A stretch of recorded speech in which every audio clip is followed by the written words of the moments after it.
happened? Some punks jumped us. Who are you? Said they were looking for a little shih tzu. You think she's the one that they're after? I almost got killed today because you kidnapped the wrong fucking dog. Are you guys serious? Wow. I just called up old Charlie Costello and I told him to come down and get his dog back. He said, if you're in trouble finding us, just look for a Buick Umpire. 7 psychopaths, 3 of which I'm sitting with right now. Seven psychopaths.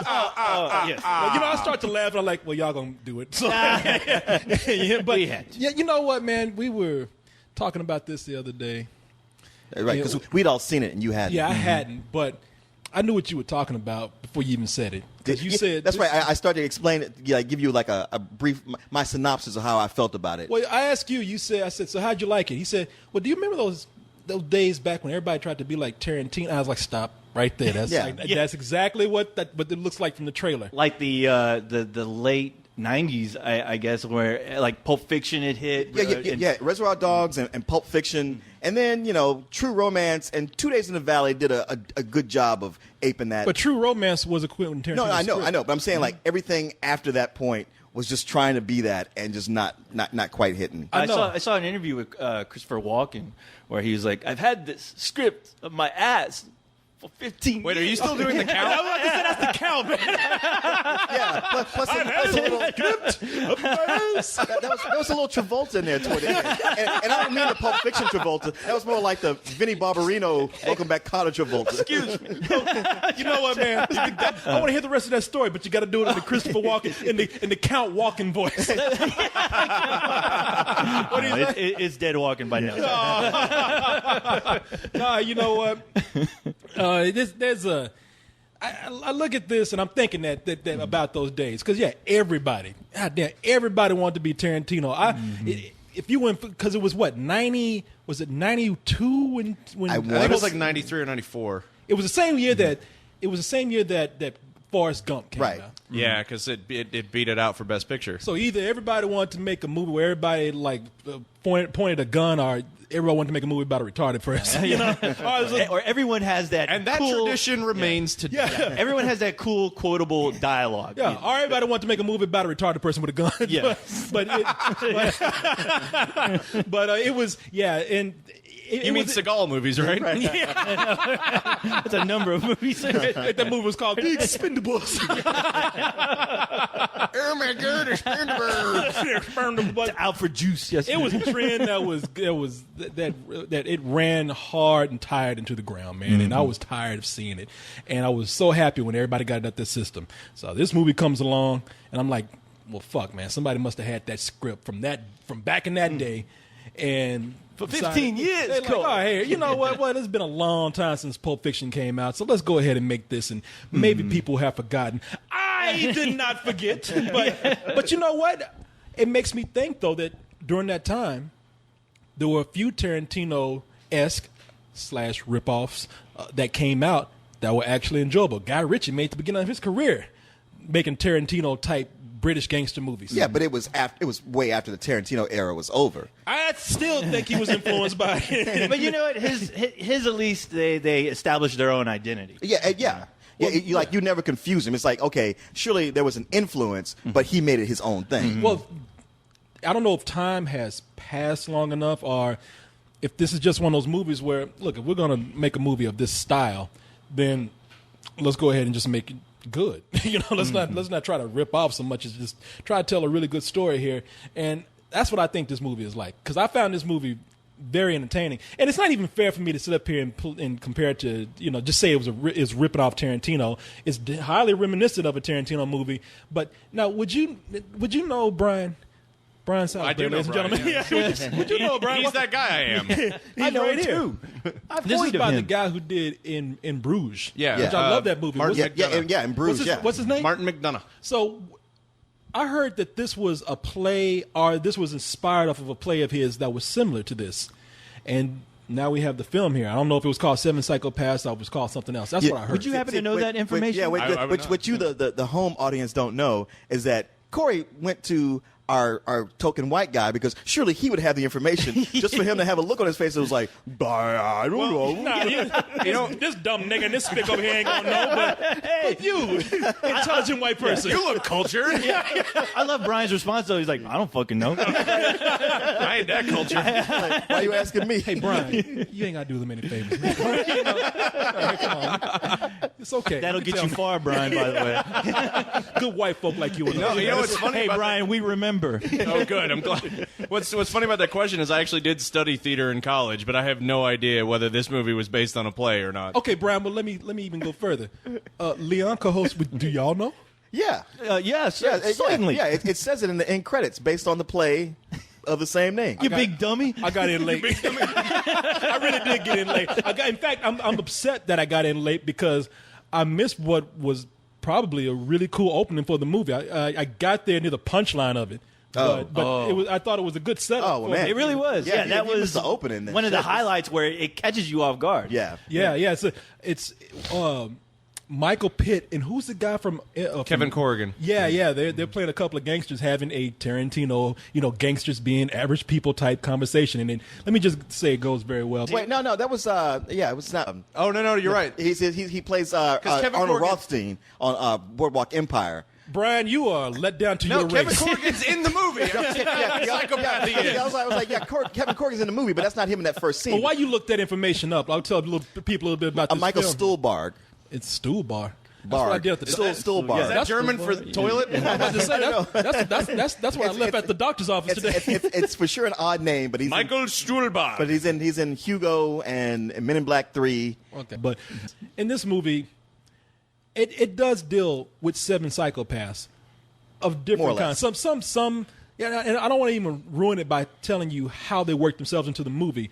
But outside of these psychopaths, was that? Well, it's funny because it's really nebulous as to which are the 7 psychopaths. Because in the movie, it's like, okay, we're going to number them this way. But then in the marketing, it tells you that 2 of the people who aren't even a big part of the plot are the other 2 psychopaths. And it's like, that's not what the movie said. That's what they want people to think. And it's like, who's... It's Damn it. trickery. That's why, so people will be extra surprised. When they I go feel see like it. a fucking psychopath trying to figure this shit out. Yeah, there was that thing where I was like, well, it seems to me like everybody in this movie is a psychopath. I don't see why how they limit it to these 7. Well, it's not. And that's what you when you go into the movie.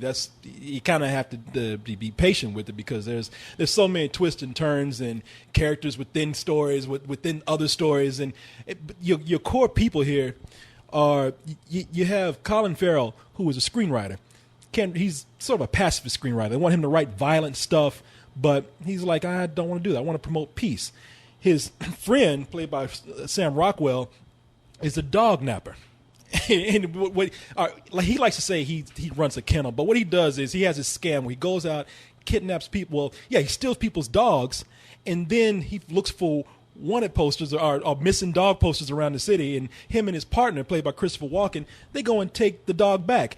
You probably say, well, how can that be lucrative? Because when you take the dog back, of course, people are like, oh, thank you. Oh, let me give you a little bit of money. And he's like, no, okay, thank you. They take the money, and that's how they kind of run their racket. They do the bad thing of stealing a dog from one very notable psychopath in this movie, played by Woody Harrelson, who is a mob boss. Guy loves his dog like he loves no one else. And did very little research to get into the role of a psychopath. Yeah, exactly. Yeah, he fitted. He fit very well right into. He was already on set. They're just like, oh, that guy. Hey, Woody. How many people you shot today? Come on over. There's no bar back there. Woody, just come out here. You can kind of see what's going on here. I mean, this guy's going to find out who took his dog, and he's going to come after them, and it's going to leave one long bloody trail off of one little old fucking ass dog. But that's what, now you look at that and you're thinking that's very straightforward, but it's not. What I like about the movie is that there's tons of stuff going on. Like I say, there's people are telling stories, and stories are illustrated on screen as they're telling them. You have psychopaths that might be psychopaths within these stories, and it's just, to me, I like I said, I always admire movies when they're able to take so much stuff that in the hands of somebody else could be a jumbled mess, but they make it all fit together. And this is written very well, that all that stuff merges very well together, and it comes out in one coherent story, amazingly. And it's the humor that makes it work. I mean, it really is. It's the token of this movie. And, anytime you have Christopher Walken doing his thing. I mean, how can that guy be bad? Especially when he's, playing a parody of himself. Yeah. But yeah, when you're coming across these characters, I like the fact that it was kind of a sandbox of crazy people. I mean, because you can't hear the word psychopath. You hear it every 10 seconds in the movie. He's like, oh, that guy's a complete psychopath. Well, we're surrounded by psychopaths. Oh, you know this guy? And it's funny how they all know each other. And usually with movies like that, I'm like, okay, this is just a big series of coincidences, and sometimes they can fall. That type of storytelling can fall flat. But they made these characters so well-rounded and so interesting that you couldn't help but notice how much fun these actors were playing their roles. And plus, there's not a lot of coincidence with the core group because you get the idea that it's more about the idea of crazy attracting crazy. Mm-hmm. It's like all these guys know each other and hang out because they're all on some level completely out of their fucking minds. Right. Even Colin Farrell, who's the pacifist, you're like, man, that doesn't make sense what you're doing. Yeah, exactly. They have some good characters in here, and certainly some funny dialogue all the way through. And I was really impressed with Sam Rockwell. Not that he ever does a bad job, but this is one where I'm so used to Sam Rockwell appears in a movie, and he's always the guy who's the fuck up. And when you look at the trailer, you go like, oh, here he is doing it again. And as it turns out, maybe not so much. He actually is a point where he starts to lead this thing, and that's actually pretty cool. There's a kidnapped dog. You don't just give back a kidnapped dog. Defeats the entire object of the kidnapping. They didn't just give Patty Hearst back, did they? No, this dog is my Patty Hearst. Except I ain't going to keep it in a closet and make it rob a bank. No, I'm going to hold on to it. And so a decent human being gives me a bunch of money. The guy's a psychopath, Billy. Well, did you ever ask yourself what you're doing screwing a psychopath in the first place? Screwing two psychopaths is what the question is. What? Who's the second? Oh, who, me? The only thing was when you talk about that movie that jumbles all these things and isn't a mess.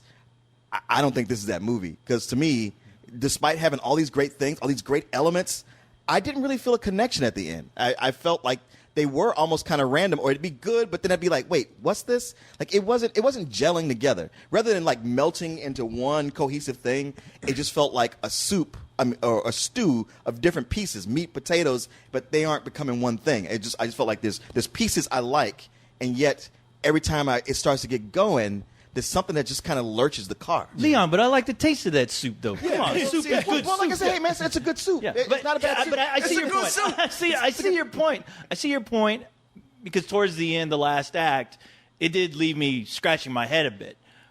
But it also made me wonder, well, is that the point of the movie, sort of? The craziness involved with these characters, and maybe this ending shouldn't be all that, foretelling of these series of events going on.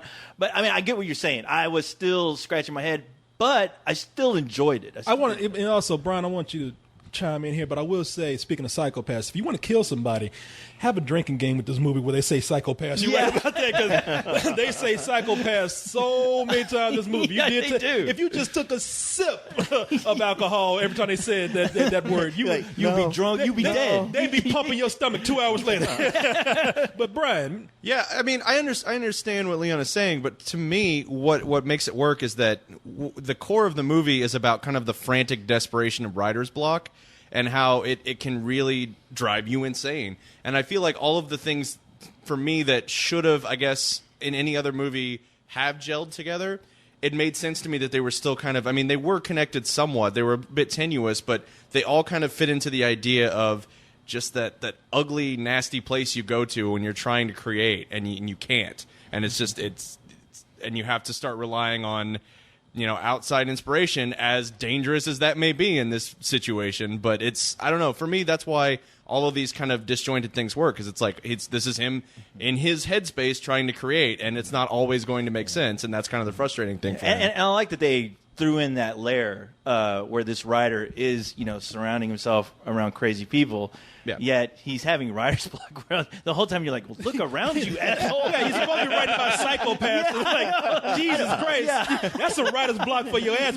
What is making you blind? No shit. Yeah, yeah, no. You're a writer. Be smart. I don't know, man. See, Leon, you can't like shit, man. No, I'm kidding. I'm kidding. He's about to go psycho on me. You see his eyes? Psycho Leon. Let's see. Wait, were they going in two different directions? Were they turning red? Yeah, you got wall-eyed. You had steam coming out your ears. His blast doors to his eyes opened up so If you're going to make me sit next to him, don't say shit like that. That's why I'm sitting way over here. see his Death Star beam looking at you right now. Pulled a knife out of his ass, and I don't think he even knew it was there. But man, I know. I see what you're saying. You got a few dingleberries on that blade, by the way. No, I see what you're saying, man. I don't think that it was something that didn't make sense. I just thought near the end, I'm like, okay, you're piling on so much crazy at this point that I don't know if it seems like it's trying too hard or if it just seems like this thing is about to break under the weight of its own craziness. But it was a little bit overwhelming. I mean, and I don't know. Maybe again, that was a feeling. That was a character in this movie says, hanging out with psychopaths, it can be a little tiresome sometimes. And yeah, it was. To handle all that was.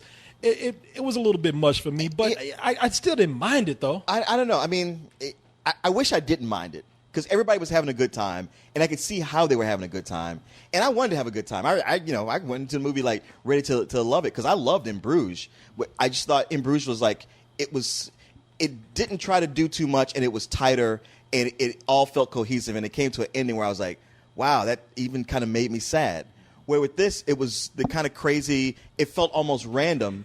And by the end, all right, well, some things are kind of resolved and some of it's out there and I'm scratching my head and now it's moving on to this other thing. And I'm like, I don't know. I didn't leave with a feeling like, man, I want to see that again. This is not In Bruges, okay? No, I actually agree Just with leave that. In Bruges at home. I do agree that there were parts of the story that I found so interesting that I was disappointed with how they didn't play out more fully, but that was like, because they were kind of the second banana storylines. But I'm like, there's some really interesting stuff there I would like to see more of. Yeah. I guess I can understand why we didn't get more of it, but it was kind of like a tease. It was like, wow, I want to see more of that story. Yeah. Well, there's enough going on in this movie. It made me, after I saw it, it made me kind of go, wow, I had a lot of fun watching it. Yet, I feel like I need to go back to catch some things that I may have missed, in this whole craziness, of what this story was. It kind of took me back to that movie U-Turn, where that's a movie that I enjoyed. You know why I'm laughing right now? Uh-huh. Because I think you and I are the only two people in the world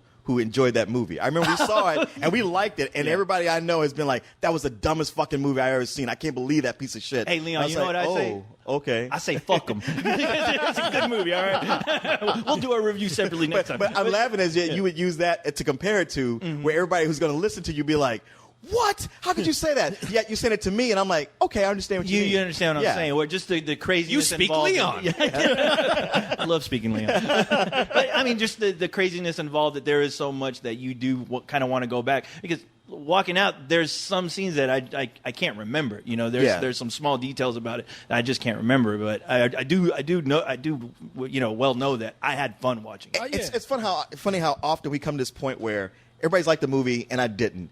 And the reasons why I would say, like, well, because you have shitty taste in movies. and shitty taste in friends, obviously. Oh, come on, man! Oh my We're God! just joking, man. I'll take it back, man. I'm sorry. We're getting into Lifetime. The Lifetime channel just happened. I know. Like, what just happened? What the fuck did I walk into? It's another situation where I can't go into detail about what was throwing me off because it would spoil the movie. I don't want to do that. But there's certain things where it's like when this happened, I was like, oh, well then why would you didn't have this plan? You planned all this other stuff and this and what? Okay. Because they're psychopaths. No. You can't use it's because they're crazy as the catch-all to explain things. I always say this. I'll talk to the white guy in the room who probably understands what I'm saying. Oh, that's me. These other guys, man. Brian's like, huh? You see, if this Bring me some caviar. Yeah. If this was so plain, Leon would love this, man. Oh, man. Now, see, He's throwing you under the plane. You don't know. I know. Now, friends don't do that to people. That really is throwing you under the bus. Or the plane if you're in the back of the bus. Yeah. All of the above. I Rosa Parked that motherfucker right there. But Throw him under I the love you street. said that to me. I'm one of the biggest blaxploitation fans you'll probably ever meet. Yes, Soul Plane. But no, I always say this. There's it always depends on what tone you set up in the movie. There's certain things, because if I'm hearing you correctly, let me just ask you. Are you looking at certain details and saying, well, no one would get away with that, or that really wouldn't happen? No. Okay. That's the thing. In any of these movies that I haven't liked, it's never me like picking on little details and going like, oh, come on. It's more of a feeling like I'm sitting there watching, and there's a part of me where something, they don't sell it to me in a way I believe it, and it's just gnawing at me in the back of my head. And I'm still going like, no, I still like it though. That's all right. Yeah. And eventually, there's more things to where it's just like, wow. I'm trying to make myself like it, but it has eroded, and I'm not believing what's going on. Well, I'll tell you what about this director, Martin McDonagh. One of the things that I noticed about In Bruges is that this guy, he's a writer. Yeah. And he writes his own material, I believe. I think he wrote and directed In Bruges. Okay. Did he?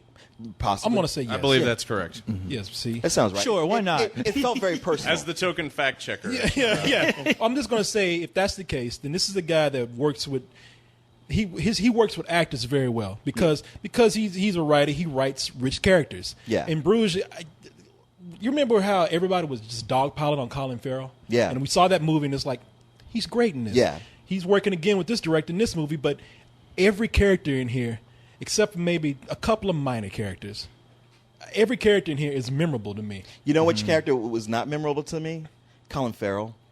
And I know he's not one of the shining objects, but it was almost like Total Recall again, where I was like, wow, this guy's just kind of flat. I agree with you. Watching it, I was surprised how underwritten he seemed. I mean, they really didn't give him anything interesting or funny to do. He was just like everyone in the audience, just observing all this craziness around him. Well, but there's something to be said for the necessity of a character like that, so that you have somebody who is experiencing exactly what we are in the audience. Like, what the fuck? Like, what? Because if it makes sense to everybody in the movie, then there's not going to be any comedy. Maybe like, if every choice that every character makes sense to every other character, and meanwhile we're sitting there going, what? Then there's nothing for us to grab onto. Okay, and to that point where he was that, he wasn't reacting at least enough for me. Like with what was going on, how tame his reactions were, it was throwing me off. I agree with you on that. Just because the way it's written, there's certain parts of his dialogue that didn't make any sense to me. He knew very well who he was hanging out with, the situation. Yet the way he was reacting to certain things, it was just not. It just didn't make any sense. I didn't look for that. I liked him in the movie. I maybe think Brian. I think he did a decent job playing the kind of the sanest of the group and kind of providing that core. I could understand the argument that he is a little bit underwritten, but I don't know. It was never distracting for me. I never once went, oh man, Colin Farrell needs to do more in this movie, because I was so busy paying attention to Christopher Walken, paying attention to Sam Rockwell, and I think that's kind of the job of a good ensemble is to balance out like that. Yeah, maybe that's what it is. I thought he was only until near the very end did he do something that annoyed me, but that was because of that was in the script. It wasn't because of Colin Farrell, but I liked him. It's small movies like these where I see, all right, I can see where you're acting and where you're not caught up in that pretty boy images that a lot of people, other actors, have shaken themselves out of and moved on. Yeah, but it's unfortunate when all you notice from him in the movie is they're letting him use his Lucky Charms accent finally. Right? What the fuck are you talking about? Hey, that's racist, man. Ireland's its own race. Yeah, I'm making race jokes about the most racist people. It's called a leprechaun language.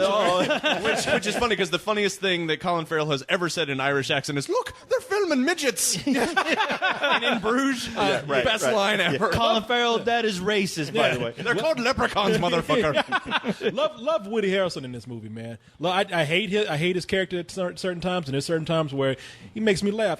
I guess I'm not asking for a whole lot out of reasoning in the movie, because I know what kind of world is set up, and it's very exaggerated in the actors. And I mean, the movie's violent. It's very violent. At times, it's not even playing violence for a laugh. So there's certain scenes where they actually play it up for fear, but right around the corner, there's something goofy going on with the movie that actually it's what's endearing to me about it. I don't, I was thinking at first, like, through halfway through the movie, I'm saying, all right, I got tired of these movies 15 years ago, but I can as the movie went on, I just kind of fell for it more, and I enjoyed it more. I wasn't laughing like everybody else in the fucking theater was. Everybody, I don't know what was going on. Everybody in the theater was just, they were going crazy for this film. What was that Joker gas called? Smilex? Yeah. There's some in our theater today too. I think that's at every damn screening. You can't go by that. Yeah, it's in the popcorn. I'm glad I sniff paint because I'm immune to it. I'm a music. You're immune to it. I'm high right now. I'm immune to it. I'm immune to it. Yeah, I'm immune to it. No, one thing I noticed about this this writer and director, and I don't know if anybody else notices. No, I'm not trying to bring race into this just to bring it up. But does he have a thing for black chicks? Because in Bruges, what's his name? Who was in there? Brendan Gleeson. Brendan Gleeson. He talks about how his dead wife was black. In this movie, Christopher Walken's wife is black. Yeah. There's another character who has a black girlfriend. I'm like, man, this man loves the chocolate. Well, I think it's just he's the anti-Corey. That's a function. Hey, now wait a minute. Hey, wait a minute. Hey, that's Billy, not me. Come on. I'm probably an inch behind Billy. No, black women, we love you. I'm getting emails now from black women. And you know what? They were black women. They weren't light-skinned black women. They were black women, and I salute that, man. I think that's possibly a function of the fact that in Ireland, the race thing is not as big a deal as it is here. So it's what? That's what I've been told by Irish people. Oh, yeah. Like, I'm not making it up. A bar of Irish Spring? I've never been to Ireland. I don't think this. I don't know. I don't want to say. No, I mean it's not a big deal in that they would call you nigger, not thinking anything of it. I guess all the Irish people are wrong. Sorry, guys. This is an American show, and we know more than you do about your own country. Hey, I notice how there's no other races there, right? Yeah. Hey, I've never seen any black marshmallows in that fucking box of mine. What are you talking about, Thin Lizzy? Thin Lizzy. He was black, wasn't he? He was a black Irish, You don't count. My grandfather was Irish. Come on now. Seriously. I know you wait for me to make a joke, but I would if I could think of one, but no, my grandfather was Irish. I take umbrage at you talking about your grandfather my people. was trying to pass. I be Gora. Don't whoop my ass. I don't know. I don't want Irish people getting mad at us. I don't know. We love you, Irish people. Irish people. Listen, I'm gonna come down to my review and just say we've joked around and everything. I've said everything I had to say about the movie. I think it's a lot of fun despite its convoluted plot, and I enjoyed myself watching it. I don't know if I'll run out and watch it again in a hurry, but I will try to watch for it on TV because I know when I watch it I'm going to have a good time. Full price. It's a crowd pleasing movie for sure, and there's a lot of great things in it. Everybody's going to like the characters. Plenty of funny, quirky dialogue. The plot is very convoluted, and maybe it works for you. And for me, it worked for a while, but to a point where it didn't. And even the characters were a little too cartoonish to have such stark graphic violence. It wasn't for me a good balance between the two, to where I could enjoy it some, but then it would just lurch for me over and over, to where it's just like, dang, I was wishing this would have been a more enjoyable experience. But I appreciate it enough to give it a low matinee. Okay. Yeah, I mean, I think it's funny we talked about it feeling like kind of a byproduct of the Quentin Tarantino ripoffs, but what I really like about this movie is it does have a lot of originality to it, and I like the idea of us basically going along for the ride of a movie, watching a movie as it's being written, which is kind of the concept of the film. And you're right, it's a situation where that's either going to work for you or it doesn't. But for me, largely it works. There were a few story elements I wanted to see more of, but it's hard to fault the movie for that because it's like, wow, you introduced something really interesting and made me want to see more of it. That's kind of your job. But no, I think I think I'd give it a high matinee. I'm right there with everything you guys said.